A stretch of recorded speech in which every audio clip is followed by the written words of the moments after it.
সবাইকে স্বাগতম জানাচ্ছি আমাদের আজকের আলোচনার বিষয় সামনের দাঁত ফাঁকা হলে কি হয় জেনে নিন বিস্তারিত। আপনার সামনের দুই দাঁতের মাঝে ফাঁকা। অনেক সময় সবার সামনে কথা বলতে বা হাসতে গিয়ে আপনি নিজেই হাসির পাত্র হয়ে যান। এতে লজ্জায় পড়তে হয়, খুব রাগ হয় নিজের ওপর, কিন্তু তাই বলে তো আর হাসি থামিয়ে রাখা যাবে না। এখন উপায়, আপনি জানেন কি দাঁতের উপর ভাগ্য অনেকাংশে নির্ভর করে, এমনকি কার স্বভাব কেমন হবে তাও অনেকাংশে দাঁতের গঠন বিশ্লেষণ করে বলে দেওয়া সম্ভব। সম্প্রতি প্রাচীন নথি ঘেঁটে এমনটাই দাবি করেছেন বিশেষজ্ঞরা। কি কথাগুলো বিশ্বাস হচ্ছে না তো? তাহলে আসুন জেনে নেওয়া যাক গবেষকরা একাধিক প্রাচীন নথি ঘেঁটে দাঁতের গঠন বিশ্লেষণ করে আর কি কি তথ্য পেয়েছেন, নিম্নে তা আলোচনা করা হলো। যাদের দুই দাঁতের মাঝে ফাঁকা থাকে তারা খুব সাহসী ও আত্মবিশ্বাসী হয়ে থাকেন।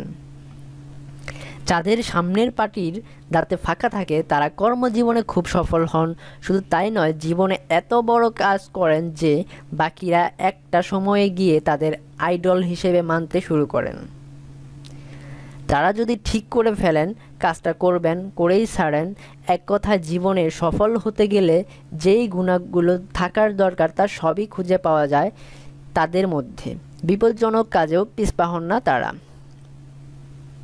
তারা সব কাজ গুছিয়ে করতে পছন্দ করেন, সফলতার চিন্তা না করেই যে কোনো কাজে নিজেদের সেরাটা দেওয়ার চেষ্টা করেন।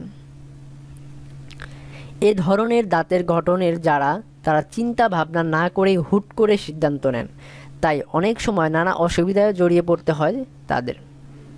যাদের দাঁতের গঠন এমন তারা সাধারণত খুব বুদ্ধিমান এবং ক্রিয়েটিভ হন। শুধু তাই নয়, এরা যে কোনো কাজ খুব উৎসাহের সঙ্গে করে থাকেন, যে কারণে সফলতা এদের প্রতিদিনের সঙ্গী হয়।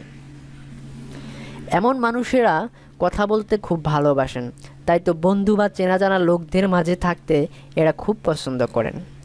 কীভাবে টাকা খরচ করতে হয় তারা খুব ভালোভাবে জানেন, তাই তো জীবনের কখনো অর্থনৈতিক সংকটে পড়তে হয় না এমন মানুষদের। এ ধরনের মানুষ খুব পেটুক হয়ে থাকেন, মানে খেতে ভালোবাসেন। শুধু চেনা খাবার নয়, এমন মানুষেরা যে কোনো ধরনের খাবার পেলেই খুশি হয়ে যান। আপনার জীবন আনন্দময় ও সুখী করে তুলতে আমাদের চ্যানেল টিপস পয়েন্ট সাবস্ক্রাইব করবেন। ভিডিও ভালো লাগলে অবশ্যই লাইক, শেয়ার ও কমেন্ট করতে ভুলবেন না। ধন্যবাদ আমাদের সাথে থাকার জন্য এবং আমাদের ভিডিও দেখার জন্য।